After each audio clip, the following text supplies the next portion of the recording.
Hey, what's going on, everyone? This is Mr. Riley coming to you live from the West Coast, the best coast, the West Side. And let me just go ahead and say it for the probably 15th million time today. Happy New Year. Happy 2023. I know, at least for me and my family, we're just so happy to have made it this far. Wow, it's just the beginning of a brand new year. And there was always something about a new beginning, especially as it relates to the new year. So we just thank you for tuning in. And today we're going to close out our wonderful Kwanzaa celebration. And so, if you're watching, go ahead and drop some comments as we discuss our last principle of the Nguzu Saba. And so let me go ahead and say also this.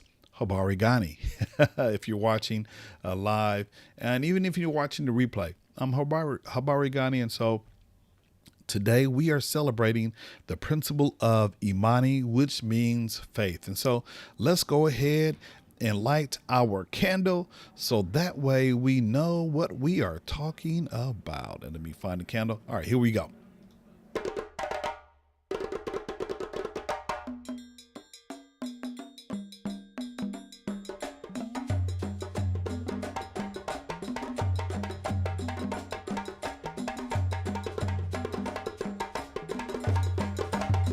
There we go, guys. There we go. There we go. So we have lit the last candle on our Kanara. And today, again, we're talking about faith. And so Habari Gani, for those of you who are about to join in, and just let us know what is the Kwanzaa principle for today. And as we said, this is our last day. And so we've celebrated several principles, 6 principles. Before today, we've covered Umoja, which means unity. We've covered Kuji Chagalia, which means self-determination. We've covered Ujima, which means collective work and responsibility. Ujama, which is cooperative economics. Keumba, which is creativity, which was celebrated yesterday. And then the day before that was Nia. Hopefully I got those principles in order.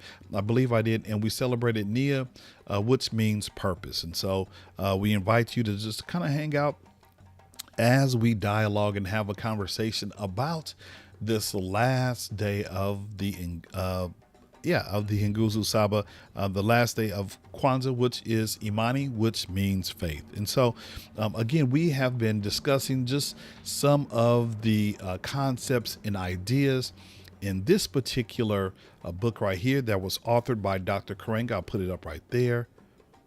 There you go. Popped in focus. The African American holiday of Kwanzaa, right? A celebration of family, community, and culture. And for whatever reason, it just wanted to focus in on the back, on our back Kwanzaa screen. So here we go. So let's go ahead and get into this dialogue about faith, about Imani. And so as you see, Imani means to believe with all our heart in our people, our parents, our teachers, our leaders, and the righteousness and victory of our struggle. Yes, we have to know that we will persevere. We have to have faith that we will make it through. We have, there's a saying, and I think I probably heard it today at church. The Lord has brought us through a mighty long way. And yes, if we apply that to our culture, to our family, to whatever it might be in our particular situation, we have to maintain that we will have faith, not just personally, but also as a community, whether that's your community of people that you work with, your school community, your family, whatever the case might be. But we know that a lot of these principles are deeply rooted within the family social structure. And so as we continue to go through, talk about Kwanzaa, it does have relatable concepts that we can use on a larger scale in our communities, wherever we might go. And, so these principles are not just for us to focus in on ourselves, but to spread some joy, spread some love, and do what you can to enlighten the community and make it a little bit more better than you left it. And so I do see a couple of comments. Let me go ahead and address some of the comments. So a few moments ago, before we started, I did put in Habari Gani. And so for those of you who know the principle of today, go ahead and drop that in. Today, the principle is Imani, which means faith. And then I see my good friend from the Bay Area, the Yay area. What's going on, Mr. Kevin Cox? Thank you for joining in, man, as we kind of wrap up our Kwanzaa celebration. And then he also says, good afternoon, Mr. Riley. So good afternoon to you, Kevin. Appreciate you being here, my man. And so let's go ahead and, again, just kind of talk about some of the concepts that Dr. Karenga had outlined in his book here. And then we'll be done. We'll be done. We have story time today. And then I do have...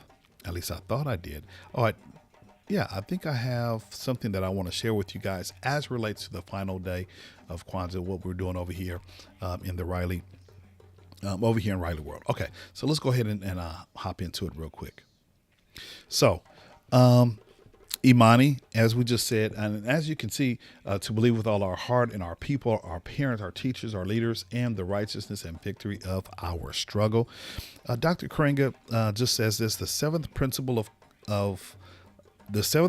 is faith, which is essentially a profound belief in and commitment to all that is of value to us as a family, community, people, and culture. And so he continues this theme of talking about how these principles are not just for self-reflection, but they're definitely something that we can, relate to in our families, our community, and on a global scale, our culture. In the context of African spirituality, it begins with a belief in the Creator and in the positiveness of the creation, and logically leads to a belief in the essential goodness and possibility of human personality. For all African spiritual traditions from Egypt on, it is taught that we are in the image of the Creator and thus capable of ultimate righteousness and creativity through self-mastery and development in the context of positive support. Man, that goes hard right there. So being a man of faith, I definitely can identify with being formed in the image of my Creator. And so I kind of hold wholeheartedly, and I really identify with that. And so it's not just because of what I'm able to do, right, but it's because I have a certain belief, and that belief causes me to act and move in certain ways, right? And so I really and I really try to keep it in a positive context, just like Dr. Karenga is said right here in this excerpt. And then he also says, therefore, faith in ourselves is key here. Faith in our capacity as humans to live righteously, self-correct, support, care for, and be responsible for each other, and eventually create just the good and for society. And so, man, you just don't want to keep all of these things, these concepts to yourself. You want to do what you can to share the wealth, if you will. Let's see. A few more thoughts here, and then we'll hop into our story time. I think I like this one right here when he talks about we must then have faith in ourselves, in our leaders, teachers, parents, in the righteousness and the victory of our struggle. Faith that through hard work, long struggle, and a whole lot of love and understanding, we can, again, step back on the stage of human history as a free, proud, and productive people. Man, that's a lot right there, Again, going back to some of the other conversations about, just the image of how we are portrayed, right? We want to create images of positivity amongst ourselves, so that people can begin to think of us as people making progress, and not just just hanging out on the corner, right? We have to really create the image for ourselves and not let others create those kind of images or thoughts about us, right? Especially as it relates to the mass media. There's so many messages that can be relayed in a simple sound bite, right? And so, for instance, if I traveled afar, let's say I traveled internationally, and they know that I'm American, I'm African American, they're probably going to think that, okay, all I can do is maybe bust a rap, right? Because of some of the stereotypes that are out there. But no, you don't want me to rap, because that is not gonna that's not gonna look or sound nice, right? But so we have to begin to kind of dispel some of those stereotypes of us out there. And so one way to do that is to continue to create our own story, tell our own story, and having others tell the stories for us. And then one of the final things, uh, one of the final things, it is in this context that we can surely speak our own truth to the world and make our own unique contribution to the forward flow of human history. Man, one thing about faith, you have to believe that you can do it, that something can be done, right? Instead of just thinking about it. You can think about it all you want to, but you really have to have some action, right? I think there's a scripture that says, faith without works is dead, right? And so I can believe with all my heart, about a particular concept, but if I don't act on it, then what good is my belief? And so we have to begin to really act and feel about some of these concepts that we've talked about, being able to give back to our community using, what was the principle? Ujama, right? Some of our economic resources, sharing that unity, umoja, being self-determined, not just by myself, but having a collective people standing around me to support each other as we move and have our space, right? Let me see. Riley says, I think she was, I think she was responding to my comment about, if I were to travel abroad and, me trying to rap. Nah, not all African Americans can rap, right? So she said, nah, we do not want you to rap or sing, right? And then she also says, like I said, faith without works. Yeah, she was, we were kind of vibing right there. And so that is my wife right there. We're kind of vibing on the same thing. So, faith is a wonderful thing.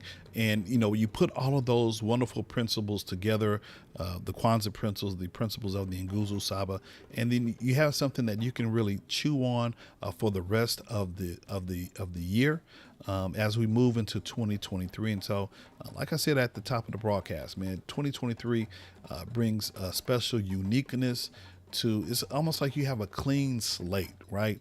When school returns, a lot of students will have, they'll start their classes all over again the second semester. And so maybe they didn't do so well in the first semester. And so now they have an opportunity for the next several months to kind of turn that train around and get back on track. And so there's something always special when you have something new, right? And so hopefully, you guys have found some value in some of the things that I've said today, and not only today, in some of the other videos that we've posted here on the channel. And so what I would like to do is conclude. And if you guys have any thoughts about, anything I said, please go ahead and drop them in the comments, and we're going to have our story time again. And so let's go ahead now. Excuse me, one moment. All right, I'm back. I was reading a couple of days ago. I stopped the reading because I knew the story was relatively short. So tonight we're going to conclude with our Kwanzaa celebration by reading this particular book right here, 7 Candles for for Kwanzaa by Andrea Davis Pinkney and Brian Pinkney. It's a wonderful, wonderful illustrated story about how a family celebrates Kwanzaa. And so, a friend of mine, when she hopped on the live a couple of days ago, she called this story time. So, I guess we can call this story time with Mr. Riley. So, let's go ahead and pick up. And I believe we're going to pick up with one of the previous principles, and then we'll finish out the rest of the story. So, here we go. Alrighty. So, Kuumba means creativity, and the sixth day of Kwanzaa is for celebrating Kuumba in every way. Today, we make up dances to perform for friends. Some dances tell stories about the history of people who live in Africa. Other dances are just for fun. Sculpting mounds of clay or reciting a favorite rhyme are also ways to express Kuumba. So is planting seedlings on the windowsill and nurturing them to sprouts. The third red candle shimmers to help our creativity shine. Faith. Imani. Faith is Imani, the seventh Kwanzaa principle. To have faith is to believe that goodwill will always happen. To show our belief in a happy holiday, we burn the last green Kwanzaa candle. Our Kwanzaa Karamu, a glorious feast, fills the room with the savory smells of roasted yams and collard greens. To begin the Karamu, a grown-up spills a few drops of water from the Kikumbe Che Umoja. See, you probably didn't know I was going to do that, which is the family Kwanzaa cup. Each droplet honors our African ancestors. Everyone takes a little sip from the cup to drink in the warm feelings of family unity. Then all give thanks for our delicious food and dig into our Kwanzaa meal. After dinner, the party begins. The music sounds a soul-rousing rhythm. Everyone claps and shouts, rejoices and sings and dances to celebrate a happy Kwanzaa. And so there you have it, guys. That was the book. And maybe what I'll do is at some point between this week, I will read the book in its entirety. I'll post it here on the channel for everyone to take a look at and reminisce. And so maybe if you have that little one who wants to get into Kwanzaa, or you want to be able to share some of these Kwanzaa principles and talk about it as a family, especially if you have young ones, then I would highly recommend this particular book. And some of the words, as you can see, are in the Swahili, written in Swahili. So it took me a hot second to remember how to say that Swahili name, the Unity Cup in Kwanzaa. Now, this story was written a couple of years ago. And so I don't think that, now because COVID has kind of manifested itself in our present society right now, I don't think it's a good idea for everyone to sip from the same cup. But, just maybe symbolically, the family can pass around the cup and, pretend to take a sip. And there's also some other traditions that are embedded in the Kwanzaa celebration, such as, and I didn't think to do this, giving out a tribute to the ancestors. And so, maybe we'll for next year, that's something that we can develop and bring it back. And, maybe we'll try to have some kind of in-person Kwanzaa celebration as well, instead of just a virtual Kwanzaa celebration like we did this time. Now, there was something that I wanted to share, and let me see if I have it. I know I pulled it up. I created a graphic here. If not, I have an opportunity to just create it. And so I'm going to go, you're going to watch me do something really, really quick. And I just wanted to show you how we are going to celebrate our Kwanzaa over here. Now, speaking of a karamu is basically like a gathering, a party, a celebration. And so it's not necessarily a Kwanzaa karamu, but it's something that my son, he's been really wanting to create a wonderful meal for us on the first day of the year or the end of Kwanzaa. And so as soon as soon as, oh, there it is. Okay. So I have this scene that I want to show you, and it's just the beginning. He's rambling pots right now and pans and stirring and mixing and combining and chopping, and he's just preparing our family meal for today. And so let me just show you. I might have to just kind of narrate some of the goodness that is in this particular scene. So let's go forward. All right, so you can't see me, but hopefully you should be able to hear me. So tonight we're going to have some gumbo, and so my son, kind of. He's in the kitchen. He's an aspiring chef. He loves the culinary arts, and so he just said, "Hey, mom, dad, get these items for me. I wanna cook." And so there he is, right there. He's looking. He has this recipe right there on the phone. He's whisking. He's chopping. He's doing what he needs to do to prepare the meal. And so all the ingredients for the particular meal that we're going to have tonight. And so I can't wait. We got some crabs, some sausages, some shrimp, some onions, and the roux. He's going to create the roux for the gumbo, and so all these ingredients. Well, not everything, but most of the stuff he's going to use to create our meal for tonight. And so you talk about creativity. If you would have told me 10 years ago that my son was going to be a recognized cook in the family, I would have like, nah. If you would have told me so, nah, I would have been one of those doubters. But man, this guy continues to amaze me. He amazes his friends by just his culinary skills, and so that's something that he aspires to do.